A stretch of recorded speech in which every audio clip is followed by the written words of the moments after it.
我是老的木工。今天给大家讲一个操作工具的安全操作的问题。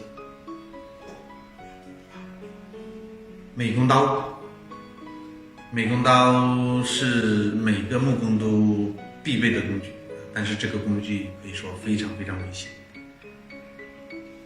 我不知道其他师傅有没有画过手啊？总之我是以前也画过刺，有轻的有重的，最重的一次在这里，直接画了一个差不多5公分的口子，整块肉都翻出来。这把刀看起来不声不响，但是其实它真的非常危险。今天我就给新手朋友们讲一下它的操作方面要注意的是，如何才能安全的操作这把美工刀。因为我们木工的工具都非常危险，以后有机会的话，我经常会讲一下各种工具危险性到底怎么操作。今天讲一下这把美工刀的操作。美工刀的操作的话，我想应该主要有几点。第一，用美工刀的时候一定要有靠山，不要信手去画。而且这个靠山要尽量厚一点。最好不要用什么3毫米的或者5毫米的背板靠，那非常危险。如果是可以的话，尽量用这种免漆板或者细木工板，有1.7厚的，这样刀片更不容易划出来。第二，用这把刀的时候，一定手不能放在刀的去路上。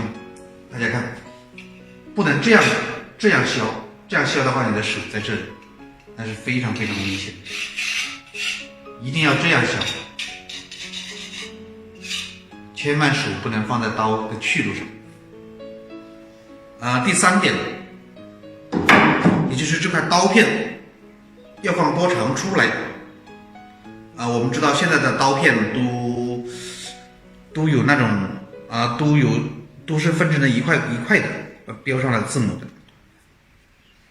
很多老师傅以前也教过我，从这个刀尖到这里最多也就是3块，三小块，3小格这个刀片。如果多了，你放的很长的话，比如说你放这么长的话，那个刀片是摇摆，非常危险。所以新人朋友的话一定要注意，这个刀片只能放3格出来，这个时候你用这个板子也能画掉石膏板。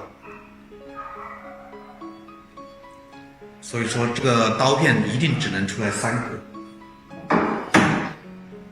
最后一个要注意的事项就是，这种美工刀千万不能用那种生锈了的刀片。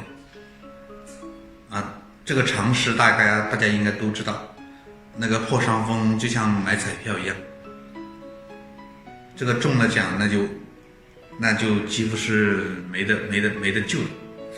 所以说大家看到那种生锈的刀片，或者看到那种生锈的钉子，宁愿丢掉，绝对不能用。好了，今天讲这个美工刀就讲到这里希望新手朋友千万要记住，这个东西非常危险大家对每个工具都要保持足够的那个警惕。还有就是你画刀的时候，手千万也要离它远一点。这个我刚才没说，但是我现在补充一下，手要离刀片远一点。好了，今天这个视频我就拍在这里，谢谢大家。